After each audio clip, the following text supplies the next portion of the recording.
सभी प्रबुद्धजनों को, सभी ज्ञान प्रेमियों को, सभी तत्वदर्शी जिज्ञासुओं को और सभी गीता प्रेमियों को मेरी ओर से और मेरी संस्था डूअर्स पैराडाइज फाउंडेशन के सभी सदस्यों की ओर से सादर जय श्री कृष्ण। आज हम वर्तमान युग में आध्यात्मिक चिंतन की श्रृंखला के तहत गीता के 6वें अध्याय के श्लोक संख्या 31 की व्याख्या कर रहे हैं, जिसमें भगवान श्री कृष्ण ने भक्ति द्वारा भगवान को प्राप्त हुए तथा सांख्य योग द्वारा परमात्मा को प्राप्त हुए पुरुषों के लक्षण और महत्व का निरूपण किया है। और इससे पहले 30वें श्लोक में सर्वत्व भगवत दर्शन का फल बतलाया। तो यहाँ जो गीता के ध्यान योग का सार है वह चल रहा है, अतः एक एक शब्द को जानना समझना बहुत आवश्यक है। भगवान श्री कृष्ण अर्जुन को बोलते हैं, सर्वभूत आस्थितम सर्वभूत स्थितम यह माम भजति एकत्वम आस्थितः सर्वथा वर्तमानः अपि सः योगी मयि वर्तते। अर्थात मुझ में एकाकी भाव से स्थित हुआ जो भक्त योगी संपूर्ण प्राणियों में स्थित मेरा भजन करता है, वह सब कुछ बर्ताव करता हुआ भी मुझ में ही बर्ताव कर रहा है, अर्थात वह नित्य निरंतर मुझ में ही स्थित है। कुछ लोग ऐसे भी इसकी व्याख्या करते हैं, जो पुरुष एकत्व में स्थित होकर सभी भूतों में अथवा आत्म स्वरूप में से स्थित मुझ को भजता है, वह सब प्रकार से कर्म करता हुआ, वह योगी सब प्रकार से कर्म करता हुआ भी मुझ में ही विद्यमान है। Whoso intent on unity worship me who abide in all beings, that yogin dwells in me, whatsoever his mode of life,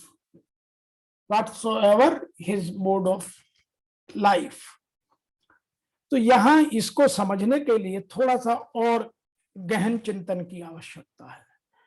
भगवान भक्त अपने शरीर के सहित संपूर्ण संसार को भगवान का स्वरूप समझता है।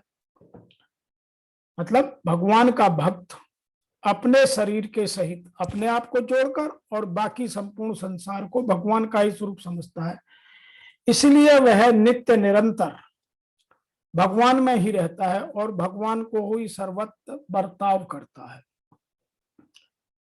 उसके भाव में ये 5 बातें रहती हैं। नंबर 1, मैं भगवान का ही हूं। नंबर 2, मैं जहां भी रहता हूं भगवान के दरबार में रहता हूं। नंबर 3, मैं जो भी शुभ कार्य करता हूं भगवान का ही कार्य करता हूं। नंबर 4, मैं शुद्ध सात्विक जो भी पाता हूं भगवान का ही प्रसाद पाता हूं। और नंबर 5, भगवान के दिए प्रसाद से भगवान के ही जनों की सेवा करता हूं।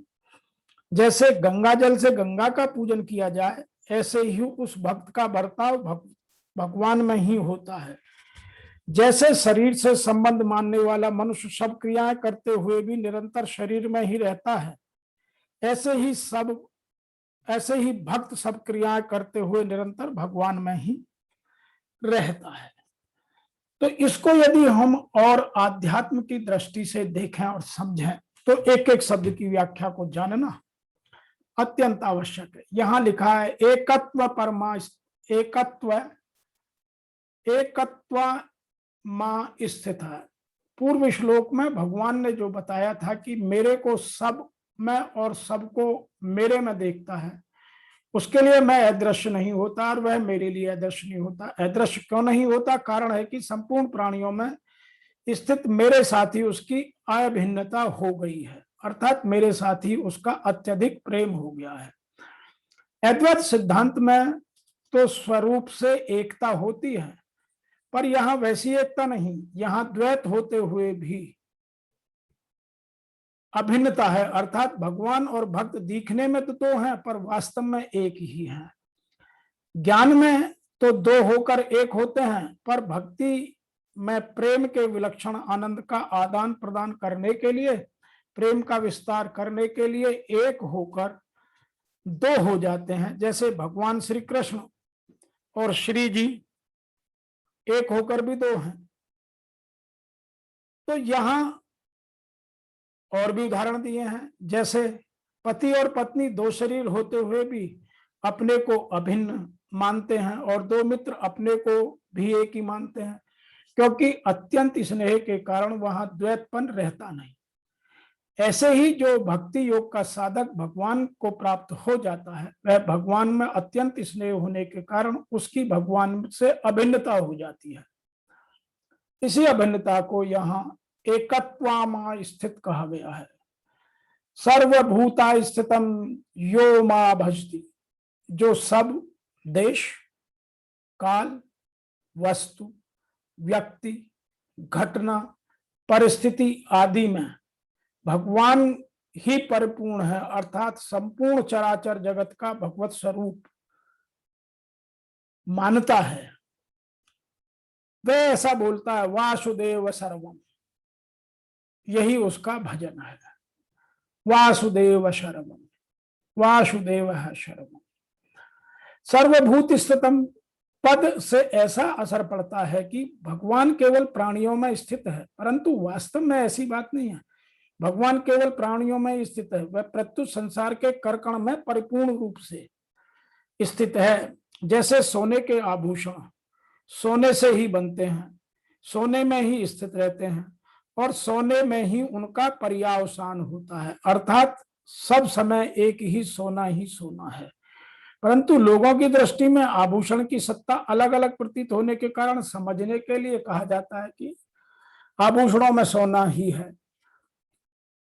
ऐसे ही सृष्टि के पहले, सृष्टि के समय और सृष्टि के बाद एक परमात्मा ही परमात्मा है, परंतु लोगों की दृष्टि में प्राणियों और पदार्थों की सत्ता अलग अलग प्रतीत होने के कारण उनको समझने के लिए कहा जाता है कि सब प्राणियों में एक परमात्मा ही है, दूसरा कोई नहीं।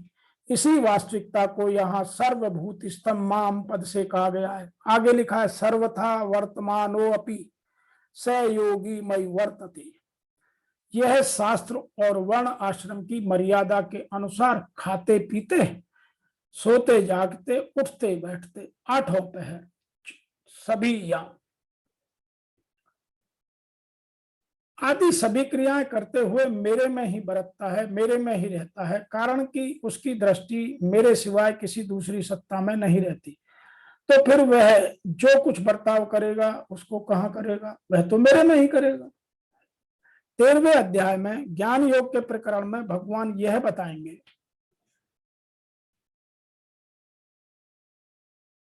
कि सब कुछ बर्ताव करते हुए उसका फिर जन्म नहीं होता। सर्वथा वर्तमानो अपि न स भूयो भी विजयते। ये 13वें अध्याय का 23वां श्लोक है। और यहाँ भगवान ने बताया कि सब कुछ बर्ताव करते हुए भी वह मेरे में रहता है। इसका तात्पर्य यह हुआ कि वहां संसार से संबंध विच्छेद होने की बात है और यहाँ भगवान के साथ अभिन्न होने की बात है। संसार से संबंध विच्छेद होने पर ज्ञान योगी मुक्त हो जाता है और भगवान के साथ अभिन्नता होने पर भक्त प्रेम के एक विलक्षण रस का आस्वादन करता है, जो अनंत और प्रतिक्षण वर्धमान है। यहाँ भगवान ने कहा कि वह योगी मेरे में बर्ताव करता है अथवा मेरे में ही रहता है। इस बात पर शंका होती है कि क्या अन्य प्राणी भगवान में नहीं रहते? इसका समाधान यह है कि वास्तव में संपूर्ण प्राणी भगवान में ही बरतते हैं, भगवान में ही रहते हैं, परंतु उनके अंतःकरण में संसार की सत्ता और महत्ता रहने से वो भगवान में अपनी स्थिति नहीं जानते और मानते नहीं, अतः भगवान में बरतते नहीं। भगवान में रहते हुए भी उनका बर्ताव संसार में हो रहा है, अर्थात उन्होंने जगत में अहंता ममता करके जगत को धारण कर रखा है। येदम धार्यते जगत, वे जगत को भगवान का स्वरूप न समझकर अर्थात जगत समझकर बर्ताव करते हैं। वे कहते भी हैं कि हम तो संसारी आदमी हैं, हम तो संसार में रहने वाले हैं, परंतु भगवान का भक्त इस बात को जानता है कि संसार भी वासुदेव का है, संसार भी परमात्मा का है। अतः वह हर समय, हर क्षण, हर दम भगवान में ही स्थित रहता है और भगवान में ही बर्ताव करता है। कुछ तत्वज्ञानी इस बात को कुछ इस तरह भी कहते हैं कि हम, जो पुरुष अनेकता से परे उपर्युक्त एकत्व भाव से मुझ परमात्मा को भजता है। किसको भजता है? मुझ परमात्मा को भजता है। वह योगी सब प्रकार के कार्यों में बरतता हुआ भी मेरे में ही बरतता है, क्योंकि मुझे छोड़कर उसके लिए कोई बचा भी तो नहीं, उसका तो सब मिट गया, इसलिए वह अब उठता बैठता और जो भी कुछ करता है मेरे संकल्प से ही करता है, वह ऐसा मानता है। और यदि कुछ और भिन्नता के साथ समझने का प्रयास करें तो कुछ लोग ऐसे भी कहते हैं, जो योगी परमात्मा का ध्यान करता है वह अपने अंतःकरण में चतुर्भुज विष्णु का दर्शन परमात्मा के रूप में शंख, चक्र, गदा और कमल पुष्प धारण किए हुए करता है। योगी को यह जानना चाहिए कि विष्णु परमात्मा से भिन्न नहीं, परमात्मा रूप में, परमात्मा जन जन में हृदय में स्थित है। यह नहीं, असंख्य जीवों के हृदयों में भी असंख्य परमात्माओं में कोई अंतर नहीं है, और न ही परमात्मा की दिव्य प्रेमाशक्त भक्ति में निरंतर व्यस्त व्यक्ति परमात्मा के ध्यान में निरस्त एक पूर्ण योगी के बीच कोई अंतर है।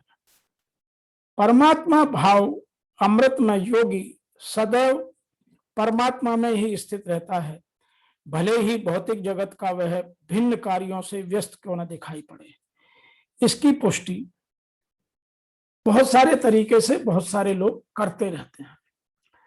देश काल से अतीत तथा सर्वव्यापी परमात्मा के दिव्य रूप में ध्यान एकाग्र करने से मनुष्य परमात्मा के चिंतन में तन्मय हो जाता है और तब उसके दिव्य सानिध्य में सुखी अवस्था में पहुंच जाता है।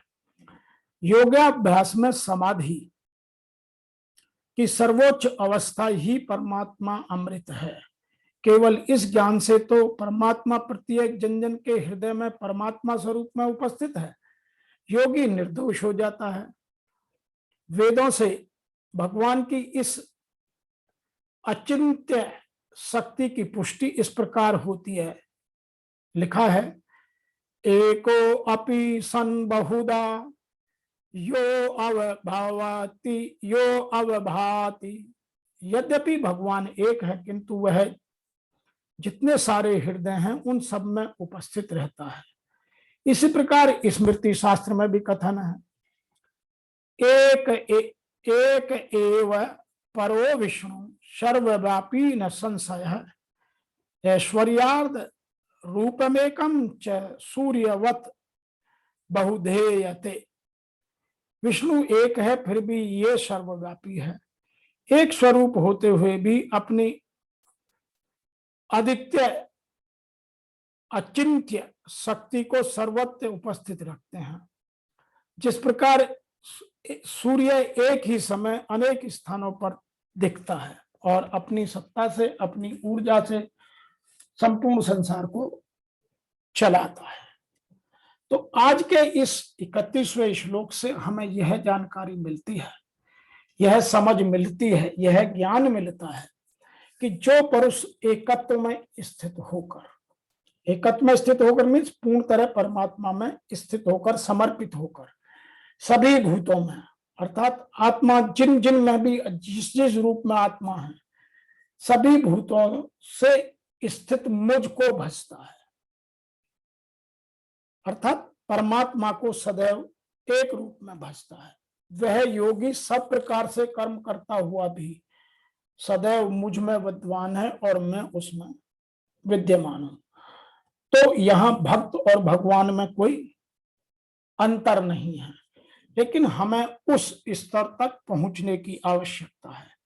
आज के श्लोक की व्याख्या में इतना ही, फिर शीघ्र मिलते हैं आगे के श्लोक की व्याख्या लेकर। तब तक के लिए आपको मेरी ओर से, मेरी संस्था डूअर्स पैराडाइज फाउंडेशन के सभी सदस्यों की ओर से ओम नमो भगवते वासुदेवाय नमः। श्री कृष्णाय नमः।